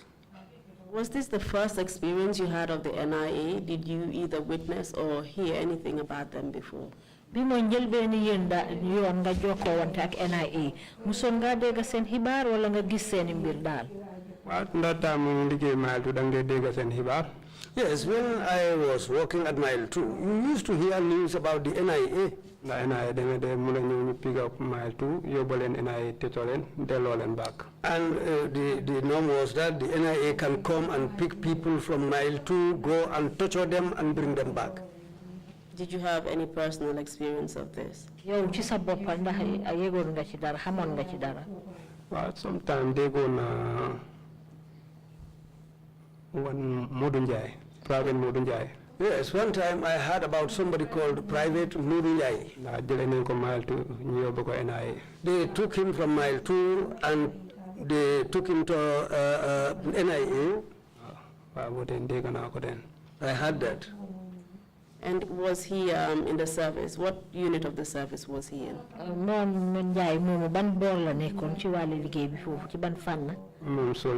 He was a soldier. Tell us how you were treated when you were at the NIA. Yow nag bi nga nekkee NIA naka lañ doon jëflante ak yow? NIA ba mu fa nekkee ci big hall foofu lañu njëkk a detain. When we were at the NIA, we were initially detained in that big hall. Dañ fa nekk benn day rek. You were there until one day. Lañu oo rek yóbbu ñu ci benn cell boo xam ne dark one. We were called and taken to one cell which was a dark cell. Boo xam ne soo ëpplee yooyu ñu leen njëkk a tampon balaa ngaa dugga. If you open the door, the first thing you feel is mosquitoes rushing to meet you. Ak head bu bon boo xam ne sayan yoo xam ne urine boo xam ne ñu fa. And a very nasty smell of urine which will reach you. Did you say also feces? Wax nga tamit ni dang fa gisoon ay dem kama. Urine moo fa dee nekk. Yes, it's urine that used to be there. Continue, please. After foofu la ñu jël ñu dugal ñu foofu ñu long ñi. That's where they put us in and lock us in there. Ndax bu suñ lay dugal dañ lay dugal ba nga àgga dañu génne sa loxo at the end ñu handcuff la nga taxawee noonu. Before there, they will remove the handcuffs from your hands. But the moment you go in there, they will put the handcuffs on your hand again.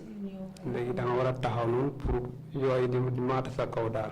And that's how you stand there when mosquitoes will be feasting on your body. Mr. Njie, I believe you said that you were against the door of the cell. Is that what you said?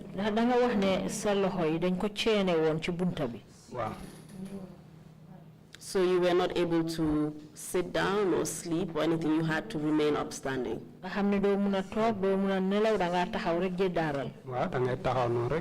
Yes, you have to remain standing. Also, the mosquitoes you mentioned would also be feasting on you, you would not be able to drive them off. Bu ko defee nag yooyu di la matt rek te doo ko mun a dàqa. yooyu day daf day maata day doo ko mun a lifin. Yes, the mosquitoes will be feasting on your body and we cannot even drive them away. And how long would you remain in that position?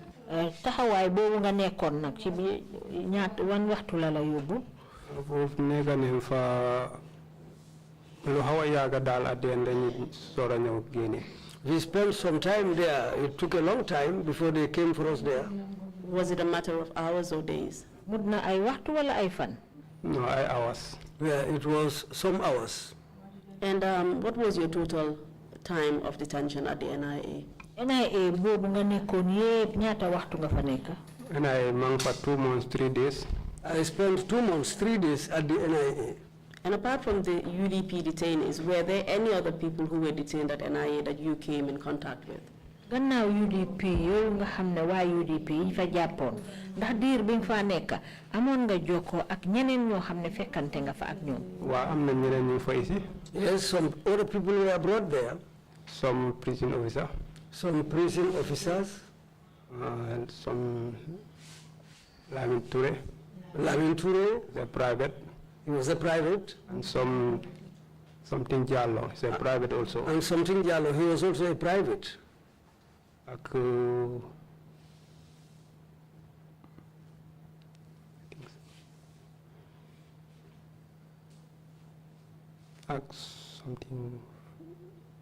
something business.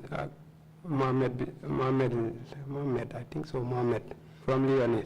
And a man, a Lebanese called Mohammed. He was also brought in there.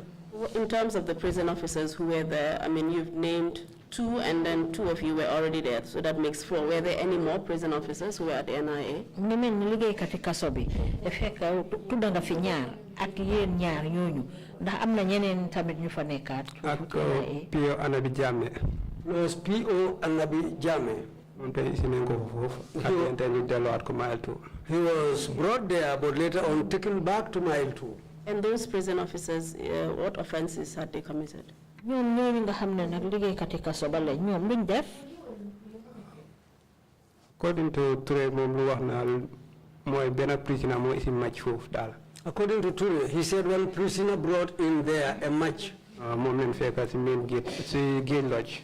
That's what they found at the gate lodge. Who are you referring to? Sorry to interrupt. Kan la kana def loolu. Lamin Touré. Lamin Touré. Benn prisoner moo isi foofu match. Saying that one prisoner brought a box of matches in there. After ñu ne moo nekk in gate lodge. And that was at the.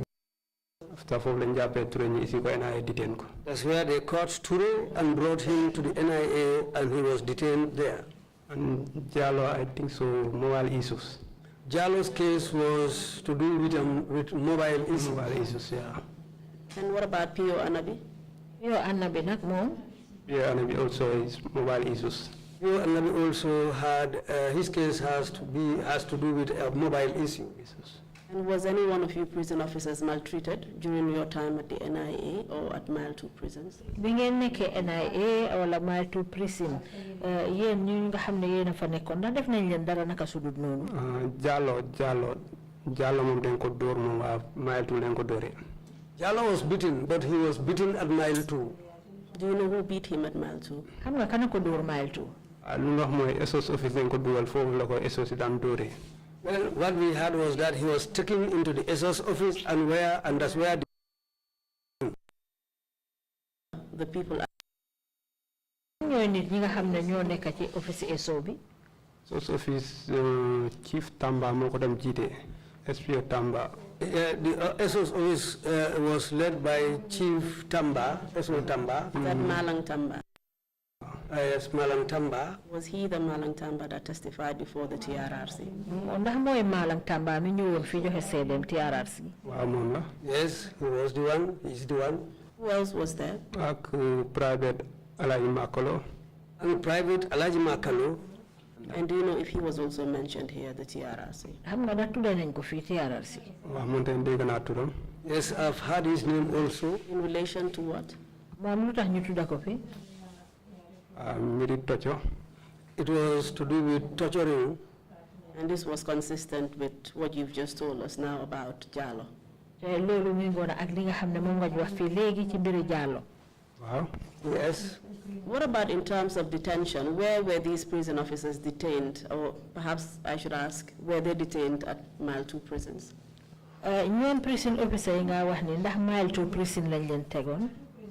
Waa ñu bëri confinement la de detain.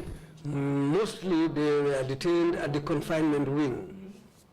And you've also said that they were detained at NIA, so it was also common. Nga ne ñoom itamit yóbbu woon nañ leen NIA bon daal luy faral di am la. Waaw. Do you know what your rules of procedure at the prison say about detention of prison officers when they commit offenses? Ndax xam nga loi bi nga xam ne moom la kaso bi di doxee lan la wax ci mbiri prison officer yi bu fekkee ne def nañ dara ñu war leen a jàpp xam nga lan la ci loi bi wax. Déedéet mbiri loi moom ndax si instructeur yi ñuy jàngal sax ñoom xamul loi bi. No, as for the law, even our instructors, I don't think they've learned anything about the law. Do you know where a prison officer is supposed to be detained when they're accused of an offense? Ndax xam nga bu fekkee ne liggéeykat yi kaso bi tuumaal nañ ko dara bañ téye ko fan lañ ko war a teg. By right remand lañ ko war a yóbba. By right, they should be taken to the remand wing. That's exactly correct. And what do you say then about you being placed in confinement along with other prison officers as well as the NIA? loolu moom noonu la war a amee sax léegi nag loo wax na su fekkee ne yéen ñu ngi leen jël yóbbu leen ci beneen béréb ak yóbbu leen tam ci NIA. Loolu fiyaawul ndax dañ def lu leen neex rek. Well, that was not fair because they just did what they wanted to do. And I would say that it's not only unfair, but it's unlawful. nekkul sax ne nga ne fiyaawul de waaye sax luwa àndut ak moom. Exactly. What about the maltreatment of prison officers? Was that lawful or not? ak li nga xam ne anam yi leen jàppee prison officer yi daal loolu tam jaadu ànd na ak luwa. loolu den àndut ak luwa. No, that was also not lawful. Tell us what happened after you served your time at the NIA and how long you spent there. léegi wax ñu la na xew gannaaw boo jeexalee NIA ak ñaata àpp nga def foofu sax ca NIA. NIA maa ngi fa 2 months 3 days. I spent 2 months 3 days at the NIA. 2 months. So, Mr. Chairman, we've run out of time, but I just wanted to use about 15 to 20 minutes just to wrap him up, and then we can go on a break if that's okay.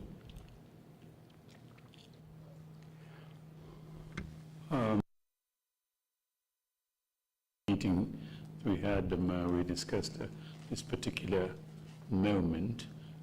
10-15 minutes, would 10 minutes do to wrap up, or if it is not going to be there, we take our 30-minute break and then come back? I'll take 15 minutes, if that's okay. Yeah, please go on. Thank you very much. Much obliged. Please continue. NIA for 2 months, 3 days. NIA, we were there for 2 months, 3 days. After later, then you charge, you're going to court. And it was after that, later, we were charged and taken to court. And after you started going to court, where were you detained? bi nga commencé di dem court fan lañ leen tegoon. Then you were remand. At the time, we were taken to the remand wing. And how long were you remanded during your trial? ñaata jamono ngeen def foofu ci remand bi ngeen a dem ci court bi. Oh, def nañ for 9 months. We spent 9 months there. And what happened eventually with your case? sa mbir nag naka la mujjee. Then you accused and discharged. They were? Accused and discharged. They were acquitted and discharged. And as a prison officer, as well as a prisoner who was in Mile 2 for a long time at the remand wing, as well as the confinement wing, can you just give us a very brief and general picture of what it is like being a prisoner at Mile 2? yow comme que yow liggéeykati kaso ba nga naka nga gisee nag ñu nga far mujjee doon ko xamle dañ la jàpp téye la ay remand Mile 2 foofu noonu naka nga gisee loolu. nga far mujjee la jàpp ci kaso bi te yaa ngi ko daan liggéey. mu ne xam nga yow liggéeykati kaso ba nga. gannaaw gi nga far nag doon koo xam ne dañ la téye teg la benn béréb ay Mile 2 ay NIA yow naka nga gisee loolu. Yes, I just wanted you to elaborate just briefly on the prison conditions at the remand wing. Let's start with the remand wing. ñu commencé ko ci remand wing foofu nag bañ la fa tegee naka nga gisee foofu naka la meloon ci yan anam nga fa nekkee woon. ndax foofu dafa tight. The place was tight. Ba dafa tàngaay. And it was very hot. ndax ci demee ba time it tëdd daf dee over métti. When it's time to go to bed or to sleep, it becomes very hard. ndax da ngay gis ne nit ñi dañ dee teglantoo ba mel ni ku nekk one side nga dee mën a tëddee. Because people are so much that you have to be lying only on one side because the place was filled up. And in those tight conditions in the heat, can you tell us when you would normally be locked in for the day? xataay boobu ak tàngoor boobu ndax dig ñu mën a wax yan jamono lañ leen dee tëj foofu ci biir. 5 o'clock la ñu dee tëj. They always lock at 5 o'clock. ñu ëpp daal te 8 o'clock si suba la. And it's 8 o'clock in the morning when they open up. And what do you do for toilet facilities, for example? léegi naka ngeen daan jëfoo yow wanag yi nag. wanag yi cemba pot nga dee am. They used to put a camber pot in there. yooyu nga dee use full toilet. That's what you use for going to the toilet. And from 5 o'clock till the morning, the next day, you would be locked in with those chamber pots in your cell. diggante juróomi waxtu ba ca suba sa dañ leen a tëj ci biir foofu ak seen poti sambur yi ngeen nekkaa moom ci biir foofu ñu leen tëj. waaw foofu nga dee nekkaa moom. job su ñëwee ren foofu nga dee ci ba moom ak camba poti. Yes, that's where you will stay with those camber pots. And even if they bring your food, that's where you are going to eat it. Was it properly ventilated? ndax amoon na foo leen daan amee ngelaw. foofu li fi ni ndaw ñoo fa nekka planteer yi ndaw yoo xam ne dafa sëri ci kaw. They have very small windows there, which are also located high up on the wall. Did they allow for a lot of air, especially considering the smell or the stench of your chamber pots? palanteer yooyu nag di ngeen fa daan amee ngelaw soo ko seetee ak xataay beeg xeeti poti sambur yi. foofu ngelaw du fa dee gën a dugga. No, you have very little air coming in there, almost no air. We have also heard that Malt is a place full of mentally ill people. I mean, were you locked up in cells with those kind of prisoners? dégg nañ tamit ne Malt dinañ am ñoo xam ne dañ leen fa dee tëj ñoo xam ne seen xel yi dafa manqué ndax yéen jamono ji ñu leen a tëj foofu ci biir foofu amoon nañu mel noonu ñoo leen fa nekkandoor. waaw man cell bu ma nekkoon am na koo xam ne xelam neexut. Yes, the cell where I was in, there was somebody who was mentally unbalanced. waaw ko donc soo nekkee yaa take sa time. When you are in there with somebody like that, it is you who will take your time. ndax ko moom du xalaat dara mun na laa gaañ anytime. Because that person doesn't think anything rational. He can even wound you at any time. So it was a dangerous situation to be locked inside a cell with such a violent, mentally deranged person. bon dafa mel ni daal mel nu jafe la woon pour ñu tëj la ci béréb boo xam ne yaa ngi fa nekkandoor ak nit koo xam ne xel mi dafa manqué. waaw. Yes. Tell us briefly about the food. wax ñu mbiri lekka gi. lekka bi very poor. The food was very poor. How poor was it? naka la bonee woon lekka bi. soo ko lifin jooyee sa xaj sax du ko mën a lekk. Even if you give it to a dog, it will not be able to eat it.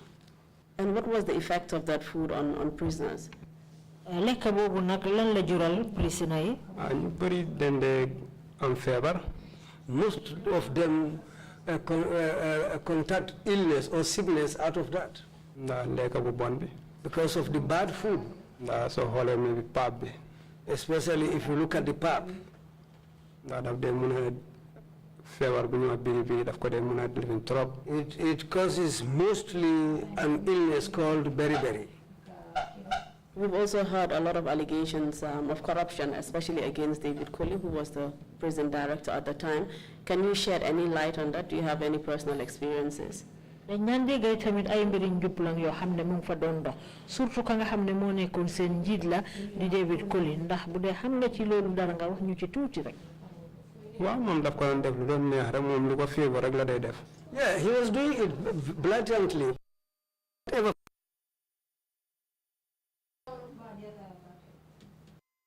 Particular examples. rek ñu mën a jox benn misaal. Well, Yes.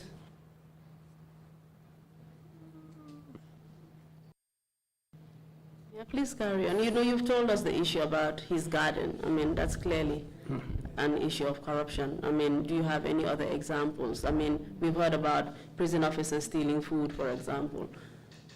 am na yu bari yuñ fa dégg ci ay mbiram wax nga ñu fi mbiri tool boobu noonu am na yeneen yuñ dégg ci dund yi nga xam ne dañ ko fa daan sàcc ak yu mel noonu daal. yenn saa si reyee nag ni si waañ bi. Sometimes when a bull is, or a cow is slaughtered at the kitchen, and they will also take out his share and so that this belong and say that this belongs to David Colley. Yes. What about his womanizing ways? We've heard about that too. Do you know anything about that? Naka mbiri buga jigéenam nag boobu tamit dégg nañ ko.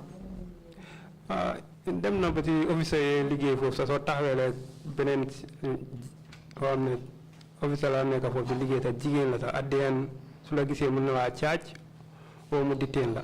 Sometimes it came to a point, if you stand with a prison officer, a female prison officer, if he happens to see you, if you don't mind, he will charge you. Can you give us any other examples of this kind of behavior? Jëfinam nag ndax amuloo beneen misaal boo ñu ci mën a joxaat. ndax am na benn koo xam ne ñoo train together. There was one who, you know, we did our training together. Roxilin. Koo xam ne dafa sëy beneen prison officer. Somebody who also was married to another prison officer. At the end of them dismiss. At the end, he decided to dismiss both of them. The little guy get married. Saying that why did they get married? Was it against the prison rules for prison officers to get married? Ndax ñaari liggéeykat yu liggéey ci kaso bi ñoom ñaar ñu sëy ndax seen loi prison bi daf ko bañ. Déedéet loolu bañu ko fooguma ko de I think so. No, I don't think that's against the laws of the prison. What are you trying to say? Was it because he had something to do with that lady? Ben dafa mel li ñu bëgg a wax mooy dafa am benn affaire bu mu am ak ndaw soosu ñu takka. No, that's not clear. Very well. Just tell us the general impact of what has happened to you so far, being a prison officer and the circumstances in which you were detained. Léegi wax ñu nag lii nga xam ne moo la dal nii lan la la jural comme que yow yaa ngi doon liggéey ci kaso bi nga mujjee gis sa bopp nag ne jàpp nañ la téye teg la benn place. Sorry, there was a matter of interpretation that was missed out because he mentioned a prison officer who had been charged and also detained because he was seen talking to another female prison officer. So I think that was missed out in the interpretation. We just wanted to bring it out. Well, he said even if he sees an officer talking or standing with a prison officer, a female prison officer, he will be charged. He said that and I interpreted it. Yeah. And also detained, I believe. Yeah, What did you say? Let's ask the witness again. Dismiss or dismiss more gonna yomba dal or transfer. He will either dismiss you, which is easier, or you are transferred to Makati. To Makati. Was that seen as a form of punishment? Loolu dañ ko gisee ne yara buñ la dóor borom la. Waaw. Yes. Please continue and tell us the impact. Léegi eggale nga wax ñu jafe-jafe yi yëpp lan la jural. Jafe-jafe yi at the end bëri na. These challenges were a lot at the end. Ndax foo liggéey at the end tamit ñu ñëw fa tëj la fa teen. Because where you were working as a worker and all of a sudden they turn and lock you up there, it's very hard. At the end they use advantage on you. And they also use advantage on you. Ndax force de bañu detention ba léegi still now ban génne kenn waxuñu na dismiss ne la o nii la demee. From the day we were detained up to now, nobody told us that we have been dismissed or anything else. The first day then blocks in salary. It was from the first day that our salaries were blocked. Still now complaining them now ombudsman Mabindawa still now. From that time we complained, I even went to the ombudsman, but up to now I have not heard anything. That's my papa time when ke favor on adien yalla mom ko. During that period, my father became sick until when he passed away. Still now lol mangi dundang mom ba legi. Still, that's the way I am living up to this moment. Yes. Yes. And you mentioned earlier that you received no appointment letter. Did you receive a dismissal letter? Binga commencé waxon nga ne bañ la jël liggéey di bindaluñ la ben lettre pour won la ne la jël nañ la ndax biñ la bayyi nak binda nañ ben lettre ne daxa nañ la Dede me daate en jox ñu ben letter. No, from that day, I was not given any letter. So there's no record of your employment, nor is there a record of your dismissal. bon mu ngi melni amul fenn fuñ binda ne jël nañ la amul fenn fuñ binda ne daxa nañ la Yeah. Yeah. And did you eventually come to receive any information about the circumstances surrounding the escape of Ablai Cissé? gannaaw gi nak ci mujjantel wi ndax am jot nga ben xibaar bu mëna woné Ablai Cissé mom nga doon garder té mu rëcca ci mbiram naka la téré Wa ta mu nekké di man jot nañ As when I was at the remand, we had some information. ben prisoner mu ci yaad bi. There was one prisoner in the yard. Ko mo yoni ben officer. He sent one officer. Ko mo ñew mo wax ñu ne That was the man who came and told us that, Chief Kalilu den ko jox xaalis pour mu jappalé ki mu escape. saying that Chief Kalilu was bribed to help this prisoner to escape. Wa ko wax nañu ko.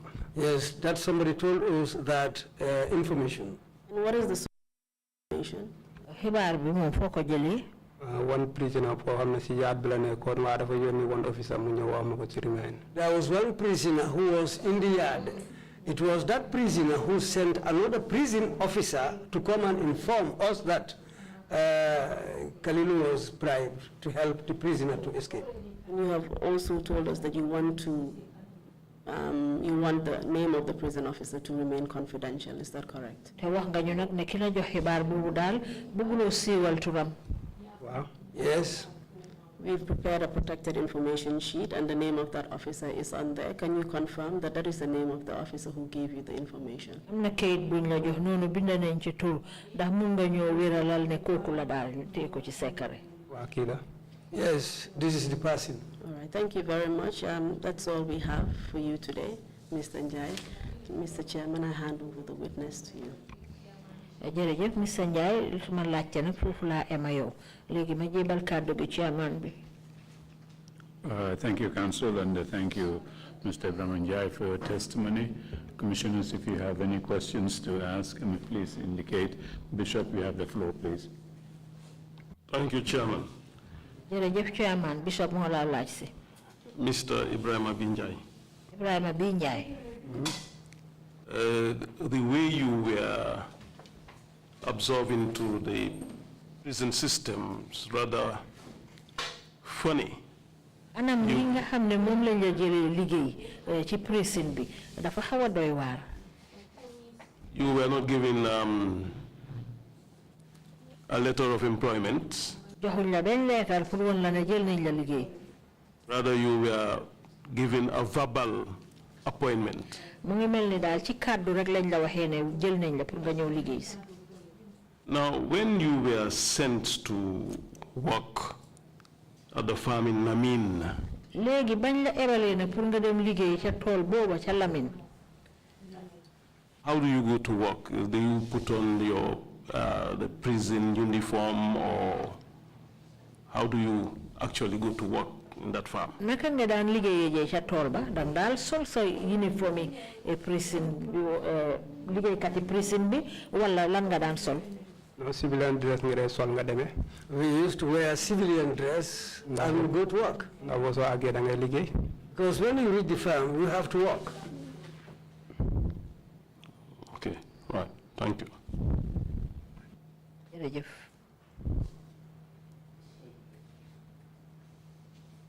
Thank you. I wasn't sure if you were going to respond to that. Deputy Chair, you have the floor, please.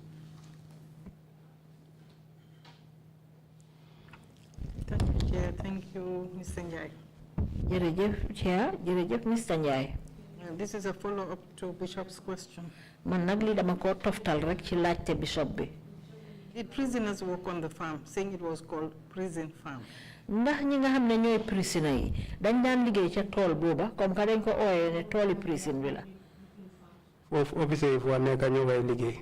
That place, it is the officers who will go and work on the farm. Because it is the officers who will do the sowing and the cultivation and the harvesting. So you did not ask any questions about it being a prison farm, even though you did not see prisoners there? Just so-called officers who were working on the farm? Léegi yow laajtewuloo prisoners yi ñoom du ñoo dem di liggéey ci tool boobu comme que tooli prison lañ ko ooyee lu dul nag yéen ñi nga xam ne yéen liggéeykat yéen yéenay dem di liggéey ci tool boobu. Man lu ma fekk senior man laa fa fekk. Well, what I found there is that I found a senior man there. ñun dem fa ici ñun private leen as a junior officer. Because we were taken there as private junior officers. It is just to work there, that's why we were taken to that farm. The question is in relation to your going to the remand when we were remanded into custody. Suma beneen laajte mooy jamono ji nga xam ne ñu ngi la téye woon foofu ca remand. You said you were stripped of your clothes. Nga ne dañ simi woon sa yére yi. Is that how they took you to the NIA? Non lañ la yóbbu woon Put on your clothes again. Non lañ la yóbbu NIA ndax dañ la solalaat sa yére yi. NIA ba ñu yóbbu half jia la ñu yóbbee. Half jia sa uniform bi nga day yóbbu ak sa baanial bi. Well, when we went to the NIA, we go there with half jia, your trouser, your banyard, and your shirt. Thank you, Commissioner Carr. You have the floor, please. Thank you, Chairman. Thank you for your testimony. I have a couple of questions that I want to ask. The first is in relation to Chief Kalilu. Commissioner Kamola laaj si mu ne jërëjëf moom li mu la bëgg a laaj nag mu ngi aju ci Chief Kalilu. You mentioned that you got information that he helped Mr. Cisse to escape. Did that information get to the prison officials? Léegi nga ne ca mujjanteel ga nag jot nga am xibaar bu wone ne moom Kalilu moomu moo dimbali prisoner boobu ba mu rëcca ndax bi nga jotee xibaar bi nag egg na ci kilifa yi nekk foofu ci prison bi. Xibaar boobu mu ko jotee. That information, when I got it, we were going to court at the time. I gave my lawyer that information. But I didn't tell the senior officers in the prison. Okay, so you don't know whether they got the information that he was the one who helped the prisoner to escape? Ndax mujjuloon a xam tamit ndax ne ñoom kilifa yooyu ci prison bi ñoom déggoon nañ xibaar bi ne daal Kalilu dimbale prisoner bi mu rëcca. No, I have no idea about that. Okay, Jerejef. Thank you. The second question is, after you were sacked, how did you survive? What did you do to survive? Léegi li ma la bëgg a laajaat mooy gannaaw buñ la daaxee noonu nag naka ngaa dundalee sa bopp loo dee def. Bay laa dee lifine. Well, I depended on farming. When the rainy season comes, I go and work on the farm. After rainy season, After the rainy season, I'll come down here. And I used to go along with some masoners and walk along with them. That's what I was doing. Thank you, Chairman. Thank you for answering my question. Thank you. Thank you. If there are no further questions, Mr. Njie, if you have any concluding remarks to make, please proceed to make them now. Yes, I have something to say. Please go ahead.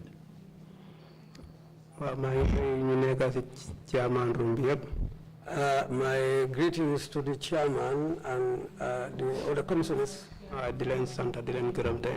And I extend my sincerest thanks to all of you, and I'm praising all of you.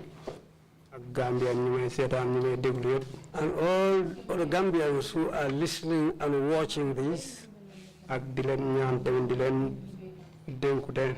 and also appealing to them, and also I want to tell them that I am begging them, let them help me. That's first day when Tahawe court. Because the first day when I stood at the court, the lawyer who stood for us, still now up to date we cannot pay him. Still now up to date we owe him the money we supposed to pay him. Now what I'm appealing to the Gambians is that those in diaspora and those in the country, let them help us. Secondly, secondly, I want to thank my family. All those who were at the court and all those who were unable to attend, I saw all they did. To call names, I might forget or make mistakes. It might be possible that I will forget those who stood for me if I want to call names. But my sincerest thanks to all of them, and I'm also praying for them. And all those who stood by me in the days when I was in difficulty. When I was at the NIA and when I was at the remand, those who stood for me, my thanks to all of them. I'm extending my thanks to all of them. When I was at the remand, the UDP people helped me a lot. When their lunch comes to the detention center, wherever I am in the prison, they will go and locate me and I'll come and eat with them. Even though day pap, even if it is a day when they bring pap, they may give me they will even take some or even bread, they will give it to me and say, eat this. Even when their dinner comes, they will take part of it and bring it for me into the cell. My thanks to them and my regards to all of them. I thank all of them. Thank you very much, Chairman. Thank you very much, Chairman. Thank you very much, Mr. Njie, and thanks again for coming to testify before the Commission. Jërëjëf Mr. Njie, jërëjëf li nga nangoo ñëw pour joxe sa seede fii ci kanam Commission bi. We'll take a 30-minute coffee break and resume at 12:30. Thank you very much, Mr. Njie, for coming. The meeting is adjourned.